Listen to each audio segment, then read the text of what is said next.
Welcome to another episode of Crypto for Planners. With me, as always, is the Marty McFly of crypto, Mr. Adam Blumberg. Adam, how you doing today? I'm doing good. Marty McFly, I'm going back to the future. Yep, exactly. And you are a man. You are a man of the future, Adam. You are a visionary. You can predict the past perfectly, which is one of the things I respect about you. I, I am very good at predicting the past. I have my DeLorean parked out front, flux capacitor ready to go. That is that is fantastic. Just watch out for those Libyans. That's my only advice.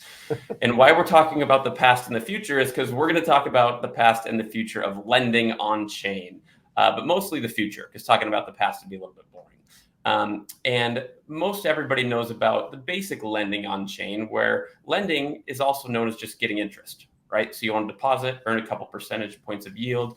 That's AAVE, that's Compound, that's some of the protocols people know. But I think more interesting and maybe more relevant to advisors is the lending that looks more like fixed income lending, more like bonds. And so there's a couple of protocols we wanted to talk about today that if you haven't checked them out are going to be relevant to you in the future. And Adam, I'm going to go ahead and kick it off. We'll just dive into one. Let's talk about Maple Finance. So Okay. for anybody that's new to this, why don't you give a quick overview of what Maple Finance is? So that's great. Maple Finance, one of my favorites. It's a protocol. Maple Protocol was developed a few years ago by Sid Powell, and Sid is kind of has a background in, traditional banking and traditional credit, and it came up with this protocol called Maple, such that depositors, those that want to earn some bit of interest, can put their money into one of the pools, and then Maple, in breaking away from what you were talking about earlier with AAVE and Compound, what Maple does is they have what's called pool delegates, and a pool delegate is essentially like an underwriter. So I decide I'm going to put some of my USDC into one of the Maple pools, and those Maple pools is a pool that is earmarked for a specific type of lending. So one that we saw here in Texas is there's a specific pool for Bitcoin miners. There might be other specific pool for crypto market makers. They have a pool actually for that has U.S. Treasuries in it. Okay, so I decide I'm going to put my USDC into one of these pools. There's an underwriter there that they call a pool delegate, and it's the pool delegate's job to basically go make those loans. So it's very much a bridging of kind of traditional finance and crypto or crypto finance. So I'm not investing in a token, right? I'm not investing in something that has some sort of volatility to it. I'm just using the efficiency and transparency of blockchain technology to decide I want to deposit money, earn some interest on it. This pool delegate is going, all right, I have this pool of funds, I'm going to go lend them out. Yeah, that's a great explanation and very helpful. I think one thing that might help to think about for advisors is how many parties are involved and what the role of the pool delegate is. So if you take AAVE, for example, what you're doing or your client is doing is you are depositing money, say USDC, to get a return on it. And that return is determined by supply and demand. There's basically two parties. There's a borrower and a lender. And that's how most lending markets work. However, Maple, for example, is more like fixed income marketplace because there's three parties involved. So it's a three-party marketplace. There's a borrower, there's a lender, and then there's an underwriter. So what it's doing is it's bringing together three different parties into one marketplace, making it pretty distinct from AAVE. Exactly, Steve. And it actually, the way I think about it and the way you explained it, seems a little bit more like actually what a bank does, right? Whereas I deposit my money, my deposit, the accounting says my money is there at the bank, but we all know that the bank and their underwriters are actually lending that money out elsewhere. And the problem with the bank is I have no visibility into what the bank is really doing with that money, right? I don't have a whole lot of visibility, and I can't say, look, when I deposit this money, I only want my money to be used to lend to certain groups or to certain types of people, or only this underwriter is allowed to use my money to lend out. I don't get that purview. I don't get that transparency or the ability to say that. Whereas with Maple in this case, I do get the ability to say, all right, I realize you're going to have a pool.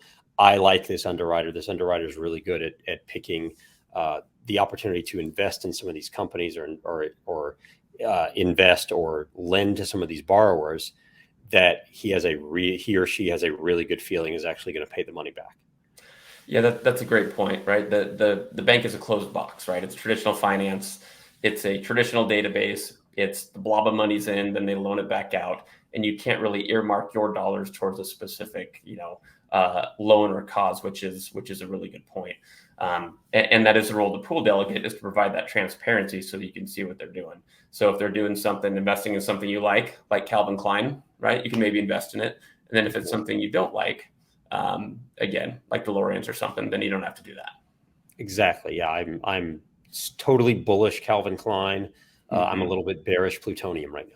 That's smart. That's smart. That Yeah, makes sense. that's what I go for. But keep in mind, Steve, this is part of what blockchain technology and crypto is meant to give us, right? It's not all supposed to be volatile assets that we're trading up and down and trying to go 100x on. This is this efficiency that says, okay, here's what you've been doing in the traditional finance world. You put your money in a bank and they go lend it. Or if you want to invest in like a private credit fund or something, you have that opportunity. What Maple is saying is it gives me the ability to actually kind of go right in between there and say, I'm going to deposit my funds and I'm going to pick and choose the underwriter based on this unbelievable amount of transparency that you don't even get in private credit funds. This unbelievable amount of transparency up to the minute, of course, because it's all being done on a public blockchain, such that now I get more choices. Again, that's part of what we're getting with blockchain technology and DeFi, is the ability for me to be able to make more choices with my money. That's a great point. And for the newer advisors who are maybe trying to wrap their heads around what a protocol is, here's a good example. Sure, Maple is a company, but the protocol is the code. And basically, the code is the lending agreement. And so the lender drops the money in the contract, the borrower takes the money out of the contract, and then the underwriter, the pool delegate, sets the terms of the contract. And once it's set, anybody can follow along. You can see the deposit of money go in. You can see the funding of it go out to the borrower. You can see the interest payments come back from the borrower's wallet through the contract to the lender. So I think this is a fairly simple example of what a protocol does. It sets up the rules in advance, and provides that transparency you were talking about, Adam. Exactly. And I think it's kind of the next step. Like as we kind of slowly move, I think, from where we've been in crypto, where it was all trading and speculation, and then it moved to, remember, DeFi summer, where it was all about how much yield can I earn, even though most of it was rehypothecation and ridiculous, to NFTs, which we'll kind of forget about that summer. And as we move into more and more institutions using this, and even as we move into, what JP Morgan and Citi and BlackRock have said, real world assets. Well, this is a real world asset, right? This is an underwriter, an actual person deciding to lend actual money to some group or company. It just so happens that it's all going through blockchain rails such that it is incredibly transparent and efficient. Yep. And there's one other protocol that's fixed income like, as opposed to more of a lending market like Aave, that we like to follow as well. So if you don't want to give your money to Biff at the bank, what you want to do is also check out Goldfinch. So Adam, we've been looking at Goldfinch lately a bit too. What's your impressions of them? I really like Goldfinch as well. And one of the reasons, Steve, is because Goldfinch not only does some similar things to Maple, right? I get to deposit money into a pool. I get to basically choose kind of which direction it's going to go. Where Goldfinch is a little differently is it's following through even more a little bit on the promise of blockchain technology and DeFi, and saying we're going to lend money sometimes in some developing world countries or in some developing world businesses and such, which is we're trying to get more people the ability to participate in the global economic system. And they are doing the job to underwrite those loans, even in areas where you or I may not be able to get some sort of traction. But they're doing a really good job of underwriting, to the point that they've almost had zero defaults on any of the loans. It's people who really want to borrow money, and they're using these efficient blockchain rails to get it to them, where they don't have to add on so many onerous fees that it's not even possible. Yeah, that's a really good point. One of the themes that we like to hit on the podcast, and Adam, at some point we should probably get organized and do a series on this. But it's what do you do with your clients once they're on chain? It's you go through all the work, get them to open a wallet, even get it funded, which can be a bigger hassle. Then what? Then you buy a couple tokens. Well, kind of, sure, that's part of it. But there's a series of things that are good to do with clients. Invest, earn interest, etc. But part of that part of that is being able to experience different economies and contribute to different parts of the world, and maybe loan money to people who don't have access to it. And so I think Goldfinch is a protocol and a group that can play a large role in us coming up with relevant and useful things that our clients to do once they're on chain. And that's why I like them. We can actually, we were promised micro loans so long ago, and it's kind of happening, but kind of not really. And crypto just makes that so much easier. And I think Goldfinch is playing a huge role there. Oh yeah, the ability to move assets on chain for very low transaction fees, and honestly, Steve, the ability to move very small amounts of money on chain, relatively small, right? We don't have to move $10 million at a time to bring the fees down. I can just as easily transfer $50 as I can $1 million, and the fee is roughly the same. So I think, and I've said for a while, micro payments are a huge use case for crypto, and micro in terms of institutional lending is still a pretty large number. But the fact that that Goldfinch can make this kind of lending efficient, such that the lender, the person who's depositing the money, in this case, if you're a financial advisor, your client is still going to earn a significant amount of interest. So this is not philanthropy. This is not just giving your money away because you want people in the developing world to be able to run a business. This is in a way that you have an incentive, and your incentive is you're earning interest, or your client is earning interest, and that money is likely still getting to someone in a place, in a country, in a part of this country, whatever, that wouldn't normally have access to a financial system in an efficient way that they could borrow money and run their business. So it kind of serves all those purposes. And this is kind of what we've been waiting for. I mean, years ago, there was Kickstarter, and there were some others. I even forget what they were, in Web 2, where I was able to lend money or deposit money or something. And it felt much more like philanthropy than it did actually earning interest on my money, a significant amount of interest, while still helping those same people.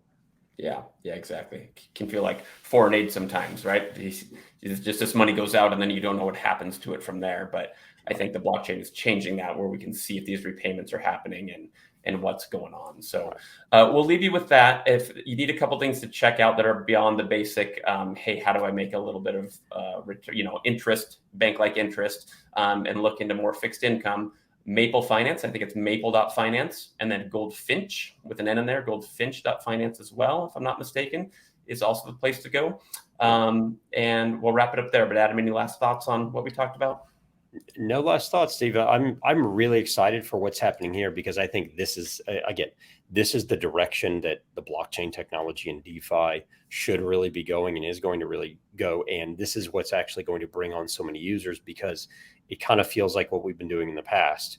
And it's the efficiencies that we see here are what is, I believe, going to drive more money to come into the market, but do so in a safe and secure way. And people are going to like the transparency. They're going to like the efficiency.